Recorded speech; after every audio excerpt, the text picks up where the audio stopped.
San Jose, the jewel of America, or at least a jewel in my mind. 40 years from now, I can't wait to be living in San Jose, California. San Jose is thriving like never before. Its air conditions are top-notch, and it is the perfect place to make a living.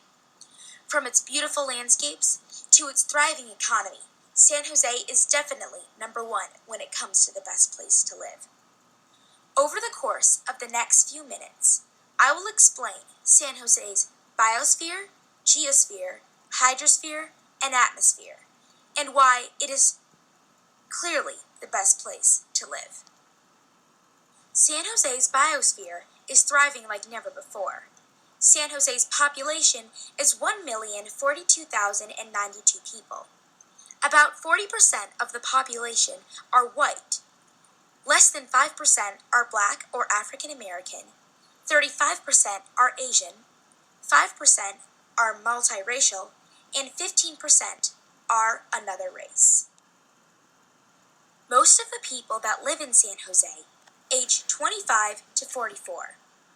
The density of San Jose is 5,700 square miles, with 5,816 people per square mile. Some of the most popular animals in San Jose are the mountain lion and the coyote. These animals have been spotted across the city and in the forests that surround it. As I said before, San Jose has a thriving economy.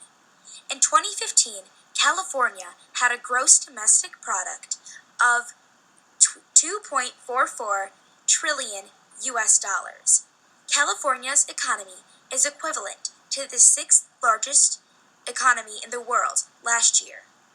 In 2015, California's gross domestic product went up 4.1% from the previous year. It had a larger economic growth than the USA as a whole.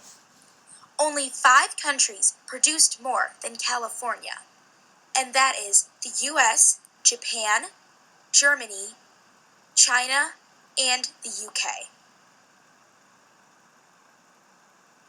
The cost of living in San Jose varies widely depending on what you are looking for. For a monthly rent for a $480 square foot furnished studio in a normal area can cost up to $1,870. Other essentials such as transportation can cost up to $17 for a 5-mile taxi trip.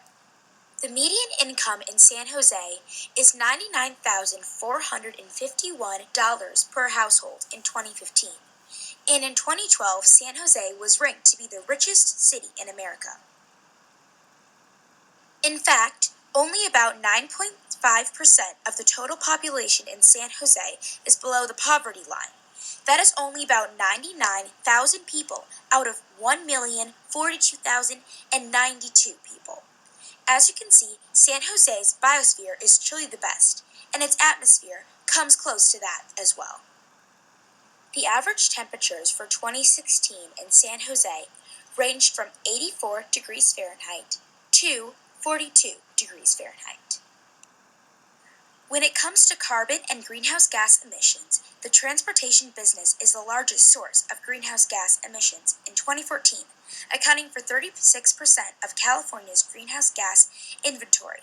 Most of the emissions from the transportation sector came from combustion of fuel cells sold in state that are used by on-road and off-road vehicles, aviation, rail, and water-bound vehicles, as well as a few other smaller sources. Greenhouse gas emissions from electrical power mostly came to make up 20% of statewide greenhouse gas emissions. The emissions in this sector declined by 1.6% when compared to emissions from 2013 to 2014.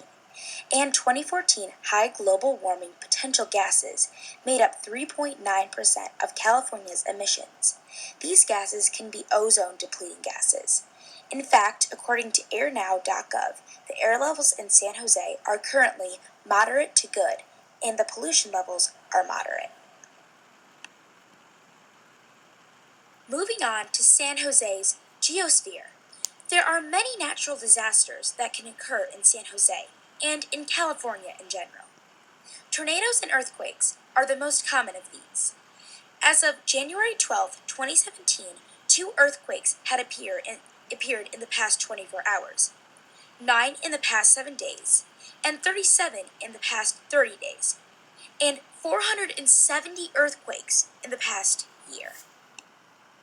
Tornadoes, on the other hand, come much less often. Between 1950 and 2013, there were 403 confirmed tornadoes in California, and that is about 6 or 7 tornadoes per year.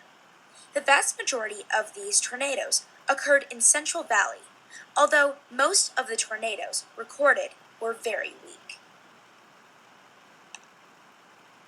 There are also many natural disasters that take place in the hydrosphere of San Jose. One of the main natural disasters are hurricanes and floods. There are not many hurricanes and floods that occur in San Jose. The most recent hurricane was Hurricane Linda that hit Southern California in September 2014. Hurricane Linda reached wind speeds of up to 125 miles per hour. Regarding the greenhouse gas emissions that come from San Jose's geosphere, the agricultural section continues to make up a percent of statewide greenhouse gas emissions. In 2014, mostly these emissions were comprised of methane and nitrous oxide sources. Livestock makes up approximately 2/3 of the agricultural emissions, mostly from CH4, from entereg fermentation, and manure management. Speaking of agriculture, urban gardens and agriculture are not very popular in San Jose.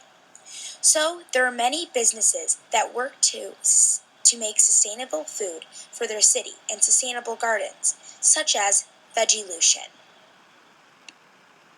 San Jose's drinking water is also very good. According to San Jose Water Company, the drinking water in San Jose is safe to drink, and all the water they send out meets the requirements of the water in California. For most water standards for San Jose Water Company must match, there are so little contaminants in the water that the water is so pure that the required laboratory test methods cannot measure any contaminant in the sample.